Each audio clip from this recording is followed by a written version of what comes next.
تم نے میرے بندوں کو کیسے چھوڑا؟ کس حالت میں تھے؟ موئز کیا کر رہے تھے؟ سلمان کیا کر رہے تھے؟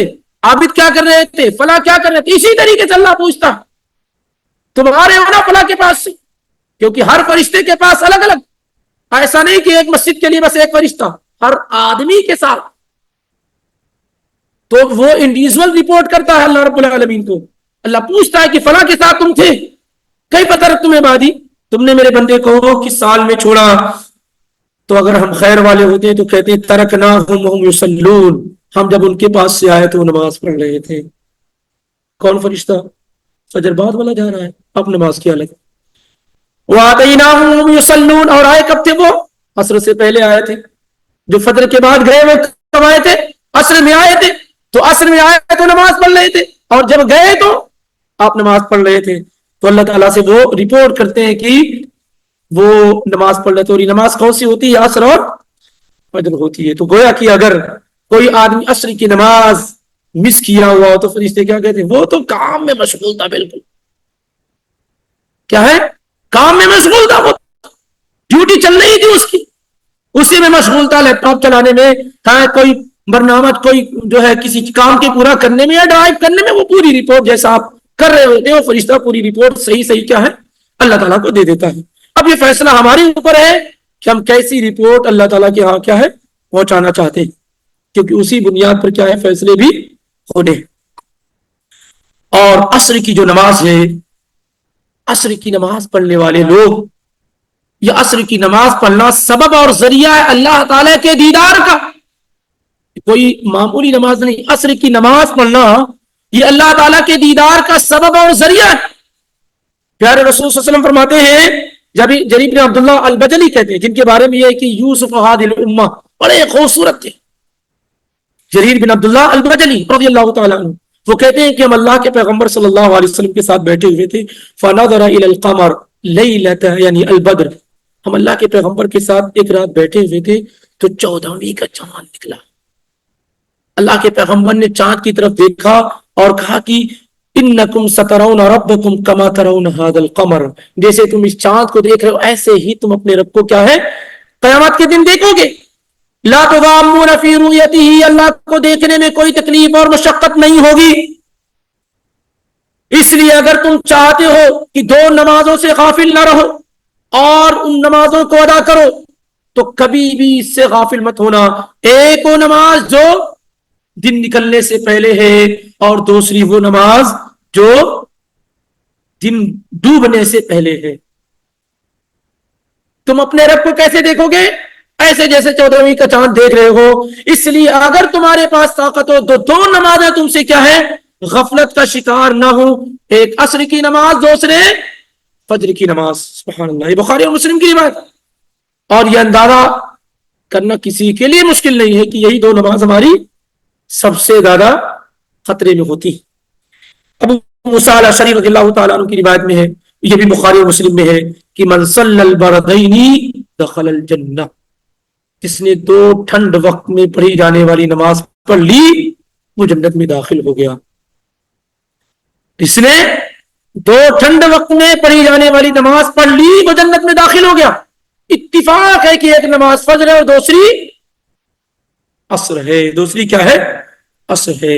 اور ایک روایت صحیح مسلم کی اور ہے، عمارہ بن رویبہ رضی اللہ تعالی عنہ سے، وہ کہتے ہیں کہ میں نے اللہ کے پیغمبر کو یہ کہتے ہوئے سنا، لن یلج النار احد صلی قبل طلوع الشمس وقبل غروبها، وہ آدمی ہرگز جہنم میں داخل نہیں ہو سکتا۔ ایسا نہیں کہا کہ جہنم میں داخل نہیں ہوگا، یہ نہیں کہا لا يدخل النار، کہا لن یلج النار۔ لن یہ نفی کے یعنی اس کے لیے آتی ہے کہ کسی بھی صورت میں ہرگز جس کہتے ہیں نہیں اس کے لیے، یعنی ہرگز وہ شخص جہنم میں داخل نہیں ہوگا جس نے نماز پڑھی کب؟ قبل طلوع الشمس، سورج کے نکلنے سے پہلے، وقبل غروبها، اور سورج کے غروب ہونے سے پہلے، یعنی الفجر والعصر، فجر اور عصر کی نماز۔ تو جب یہ حدیث بیان کر رہے تھے عمارہ رضی اللہ تعالیٰ عنہ، تو ایک آدمی جو بصرہ کا رہنے والا تھا اس نے کہا انت سمعت هذا من رسول اللہ صلی اللہ علیہ وسلم، کیا آپ نے واقعی اللہ کے پیغمبر کو یہ کہتے ہوئے سنا؟ اتنی بڑی بات۔ تو انہوں نے کہا وانا اشهد انی سمعته من رسول اللہ صلی اللہ علیہ وسلم سمعته اذنایا ووعاء قلبی، میں نے اپنے ان دونوں کانوں سے اور دل کے حاضری کے ساتھ یہ بات اللہ کے پیغمبر صلی اللہ علیہ وآلہ وسلم سے سنی۔ اور اسی طریقے سے ایک صحابی نے کہا کہ اللہ کے نبی علیہ الصلوۃ والسلام نے مجھے چند باتیں سکھلائی، ان میں سے ایک بات یہ تھی کہ حافظ علی الصلوات الخمس، پانچوں نمازوں کی حفاظت کرنا، خاص طور سے کتنا بھی مشغول ہو جانا لیکن دو نمازوں کو اس کے وقت پہ پڑھنا، کتنا بھی مشغول ہو جانا لیکن دو نمازوں کو اس کے وقت پہ پڑھنا، ایک دن نکلنے سے پہلے والی نماز اور دوسرے دن ڈوبنے سے پہلے والی نماز، یعنی عصر اور فجر کی نماز۔ یہ روایت سنن ابو داؤد وغیرہ میں موجود ہے۔ اور عصر کی نماز پڑھنے والے لوگ ان کو ڈبل اجر دیا جاتا ہے، دو گنا اجر دیا جاتا ہے۔ عصر کی نماز پڑھنے کا اجر کیا ہے؟ ظہر کی نماز پڑھتے ہیں تو سنگل، مغرب پڑھتے ہیں سنگل، عشاء پڑھتے ہیں سنگل، فجر پڑھتے ہیں سنگل، لیکن اگر آپ عصر کی نماز پڑھتے ہیں اس کے وقت پر تو آپ کو ڈبل اجر دیا جاتا ہے، دو اجر دیا جاتا ہے۔ یہ روایت بھی صحیح مسلم کی ہے، کہیں ادھر ادھر کی بھی نہیں، 830 کی۔ کیا ہے؟ نبی علیہ الصلوۃ والسلام نے عصر کی نماز پڑھائی، ایک جگہ مخمس نام ہے وہاں آپ نے عصر کی نماز پڑھائی اور کہا کہ یہ جو نماز ہے نا یہ تم سے پہلی امتوں پر بھی تھی، یہ نماز عصر کی نماز تم سے پہلی امتوں پر بھی تھی، فضیعوها، تو انہوں نے اس نماز کی حفاظت نہیں کی، اس کو اس کے وقت پر ادا نہیں کیا۔ فمن حافظ علیہا کان لہ اجرہ مرتین، میری امت میں جو آدمی عصر کی نماز کی حفاظت کرے گا اس کے لیے دوگنا اجر ہوگا، ایک اجر نماز پڑھنے کا اور دوسرا اس کی حفاظت کرنے کا، کیونکہ پچھلی امتوں نے حفاظت اس کی نہیں کی، تو اگر تم اس کی حفاظت کرو، اس کے وقت پہ ادا کرو تو دوگنا اجر ملے گا۔ اب آپ اس سے اندازہ لگا ہی سکتے ہیں کہ سب سے زیادہ نمازوں میں جو خطرے ہوتے ہیں وہ عصر کی نماز کے، کیونکہ یہی بزنس کا اصل وقت ہوتا ہے، مارکیٹ اور بازار کا اصل وقت ہوتا ہے، گھومنے گھامنے کا اصل وقت ہوتا ہے، یا بہت سارے لوگوں کے قیلولہ کا وقت ہوتا ہے، سوئے تو سوئے رہ گئے۔ تو یہ نماز عام طور سے ان نمازوں میں سے ایک ہے فجر کی نماز کے بعد جس میں سب سے کم لوگ کیا ہے اہتمام کر پاتے ہیں، یا پڑھتے بھی ہیں تو کیا ادھر ادھر ٹائم میں، اب آفس سے نکل گئے، جماعت کھڑی ہو گئی، وقت ہو گیا لیکن نکل گئے، کیا سوچ کر کے چلو بھائی سورج غروب ہونے سے پہلے پہلے گھر میں جا کے پڑھ لیں گے۔ کتنے لوگوں کا معاملہ یہ معمول ہے، یعنی آفس سے 4 بجے نکلے لیکن نماز نہیں پڑھے، وہاں نہیں، چلو گھر پہ جا کے پڑھ لیں گے، آدھا گھنٹے میں پہنچ جائیں گے، 5 گھنٹے پہنچ جائیں گے، ڈیلی معمول ہے ان کا۔ آپ اندازہ کریں گے تو بہت سارے لوگوں کی عصر کی نماز زیادہ کیا ہے فوت ہوتی ہے یا پھر جماعت کے بغیر ہوتی۔ تھوڑا صبر کر لیں، اگر یہ اجر چاہیے آپ کو، فضیلت چاہیے تو بیٹھو بھائی، گھنٹہ آدھا گھنٹہ لیٹ سے نکلو لیکن جماعت کو کے ساتھ عصر کی نماز کو پڑھ کے نکلو۔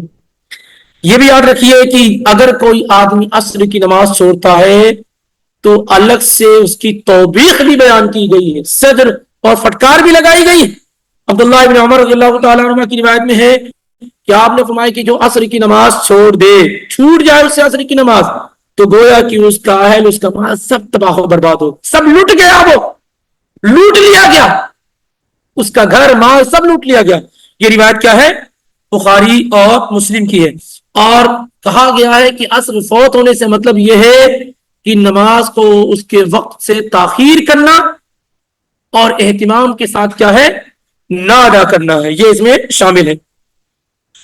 اور ابو ملیح کہتے ہیں کہ ہم لوگ بریدہ رضی اللہ تعالیٰ عنہ کے ساتھ تھے، ایک غزوے کے اندر تو بدلی چھا گئی، تو ان کو یہ لگا کہ کہیں ایسا نہ ہو کہ بدلی کی وجہ سے لوگ عصر کی نماز کو ڈیلے کر دے، تاخیر کر دے، تو کہا بکروا بصلاۃ العصر، عصر کی نماز جلدی پڑھو۔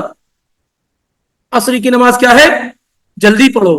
تعجب ہوتا ہے کبھی کبھار کہ اتنی ساری روایات, یہ روایت بھی کہاں کی ہے؟ صحیح مسلم کی روایت ہے. یہ روایت کہاں کی؟ بخاری کی ہے. بلکہ کہ اتنی ساری روایات, نماز کو اس کے وقت پہ پڑھنا, عصر کی نماز میں جلدی کرنا وغیرہ وغیرہ, اس کے باوجود بھی ہمارے لوگ جان بوجھ کر بیٹھ کر کے عصر کی نماز کو کیا ہے ڈیلے کرتے ہیں. کیوں؟ کیونکہ مسلک کے اندر ایسے ہی ذکر کر دیا گیا, صرف مسلک کے اندر ذکر کر دیا گیا کہ نہیں ڈبل سایہ وہ ہو جائے تو پڑھنا ہے, اور اس کا وہ انتظار کرتے رہتے ہیں یہ جاننے کے باوجود کہ آدھا گھنٹہ پون گھنٹہ زیادہ وقت گزر گیا, 1 گھنٹہ زیادہ وقت گزر گیا. یا صحابی رسول کیا کہتے ہیں؟ بکروا بصلاۃ العصر, عصر کی نماز پڑھنے میں جلدی کرو. فإن النبي صلی اللہ علیہ وسلم قال من ترك صلاة العصر فقد حبط عمله, جس آدمی نے عصر کی نماز چھوڑ دی اس کا سارا عمل کیا ہے؟ برباد ہو گیا. اب اس کا کیا معنی ہے؟ بہت سارے علماء جو یہ کہتے ہیں کہ نماز چھوڑ دینے کی وجہ سے آدمی کافر ہو جاتا ہے, وہ کہتے ہیں کہ اس کا ساری زندگی کا عمل برباد ہو گیا. جبکہ جو علماء یہ کہتے ہیں کہ کافر نہیں ہوتا ہے, اس کا یہ عمل کفریہ ہے, وہ کہتے ہیں اس دن کا عمل کیا ہے برباد ہو جاتا ہے, بہت بڑے خسارے اور نقصان میں چلا جاتا ہے. لیکن اس کا یہ مطلب نہیں کہ اس کی پوری زندگی کا عمل کیا ہے برباد ہو جائے, اور یہی زیادہ درست اور صحیح بات ہے. واللہ اعلم بالصواب. تو معاملہ عصر کی نماز کا بڑا ہی اہم ہے. تو حافظوا علی الصلوات والصلاۃ الوسطی, نمازوں کی حفاظت کرو, خاص طور سے درمیانی نماز کی. وقوموا للہ قانتین, اور اللہ رب العالمین کے لیے کھڑے ہو جاؤ انتہائی اطاعت اور فرما برداری کے ساتھ, انتہائی خشوع اور خضوع کے ساتھ. یہاں سے انشاءاللہ رب العالمین آئندہ ہفتے میں گفتگو کی جائے گی, کیونکہ بات مکمل نہیں ہو پائے گی. اور وقوموا للہ قانتین, اس پہ بھی جو ہے روشنی ڈالنا بہت ضروری ہے کہ آپ اگر نماز کے لیے آ گئے ہیں تو ایسا نہیں کہ بس جان چھوٹ جائے, ایسا نہیں ہونا چاہیے. نماز ہونی کیسی چاہیے؟ وقوموا للہ قانتین میں اسے ذکر کیا گیا ہے, اس لیے انشاءاللہ آئندہ ہفتہ اگر اللہ تعالیٰ نے زندگی دی تو بیان کیا جائے گا.